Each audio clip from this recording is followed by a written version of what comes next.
How is money created? We have been educated since time immemorial. It takes a lot of work and determination to deem oneself financially stable. To earn money, one must stay focused.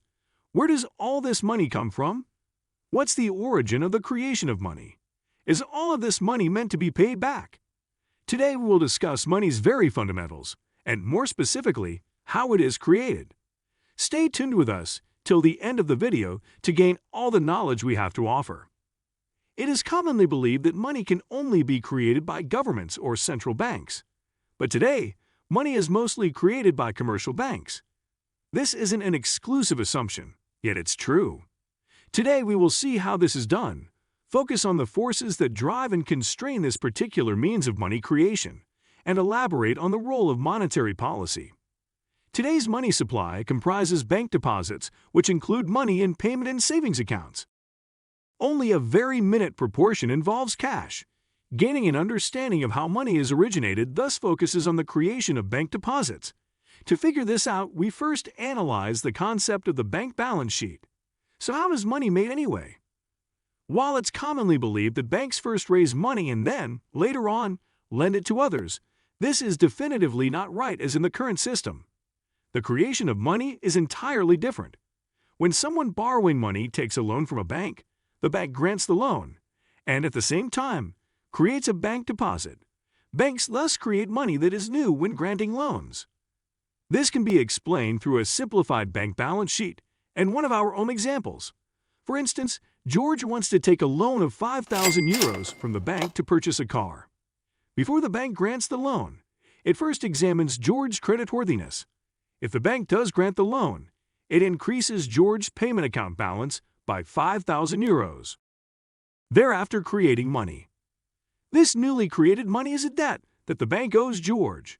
Simultaneously, George incurs a debt of the very same amount to the bank. This debt is then counted to the bank's assets placed on the left side of the balance sheet, while the amount that we find on the payment account is added to the liabilities on the right side. The balance sheet constantly remains in balance, but the only difference is that both sides are now longer. Thus, we can say that there is an increment in the bank's balance sheet. The repayment decreases the balance sheet. Along with this form of money creation, money can also be created or destroyed when banks purchase or sell off financial assets. Let's say, for instance, government bonds, corporate bonds, or shares that go to or from non-banks. When Martin sells the bank a government bond, the bank credits his account with his payment. The bank has a new asset on the left side now, which is the government bond, and another new liability on the right side of the balance sheet, which involves Martin's higher bank balance. This is a way the money supply increases. But in a case contrary to this, when Martin purchases a government bond from the bank, an amount is taken away from his account, and a particular sum of the deposit money is destroyed. But in this way of creation and destruction of money, there is a much lesser amount required for repayment of loans. To get clarity on how money is created, we also need to analyze the kinds of payments between account holders of various banks. A ton of transactions occurs between customers of various banks every day, the total result of which is confirmed and settled by banks dependent on their central bank reserves. In such cases, when a bank's central bank reserves decrease below the threshold level, it most definitely should provide them by borrowing reserves from other different banks. This can be done through an interbank loan or from the central bank itself. Such a loan adds to the bank's liabilities, debt to be cleared off to other banks or even to the central bank, and certain assets which involve central bank reserves. As banks are required to normally pay a larger interest on these kinds of loans than on the payment accounts, banks seek to gain more customers or account holders and reduce high outflows from payment accounts. In simpler words, banks are required to keep their finances in complete disciplined order, which will in turn attract payment and savings account deposits and maintain the right combinations of funding. But as we had elaborated on earlier, makes clear banks don't need to raise money before granting loans. When a customer takes cash from a bank or withdraws it, the money deposited is transformed into plain cash. This entirely changes the composition, but does not change the size of the supply of money.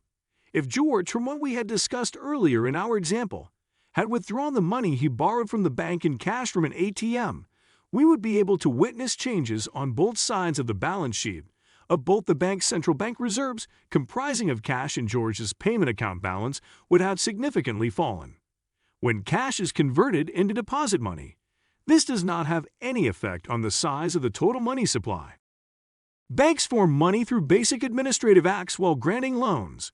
This often causes chaos and confusion, as it shows that banks can just create money and simultaneously spend it. In other words, banks get money without a cost, also referred to as free money. That is not exactly the case.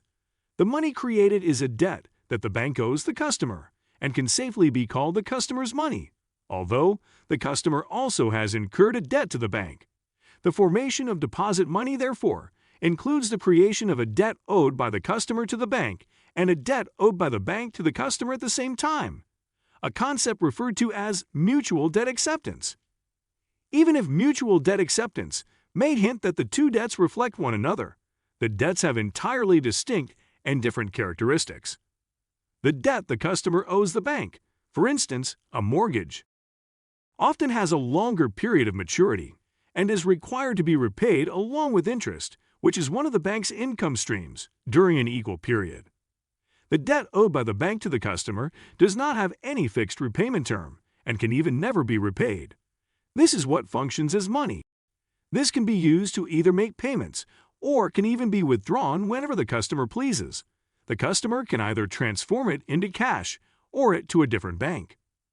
Whether net money is formed at the national level largely depends on people's willingness to incur debt, their will to pay back debt, and the determination to which they wish to fix funds in accounts such as payment or savings at domestic banks, all of which thereafter depends largely on people's faith in what the future holds in regard to their incomes and assets. Being unsure about its future is a big root of instability. In stable situations, with house prices increasing, there is the chance that people may become overly positive and challenge themselves with high levels of debt. This is cheered on by banks, which in times of financial stability are usually generous in offering credit and is encouraged by the collateral's rising prices, such as housing prices. To sum all of this up, this in turn causes strong credit growth and the creation of, although in the case of future prospects appearing ominous, parties often halt simultaneously. Businesses and households become disinterested in challenging themselves with larger debts and mainly try to repay debts that they already have. Most banks cut their credit lines owing to the collapse of collateral values, and the future turns out to be quite critical. This video is purely based on our own opinions and research, and not based on professional advice. So, do let us know which topic we should cover next. If you enjoyed the content, give us a like, and please subscribe to know more. See you at the next one. Bye.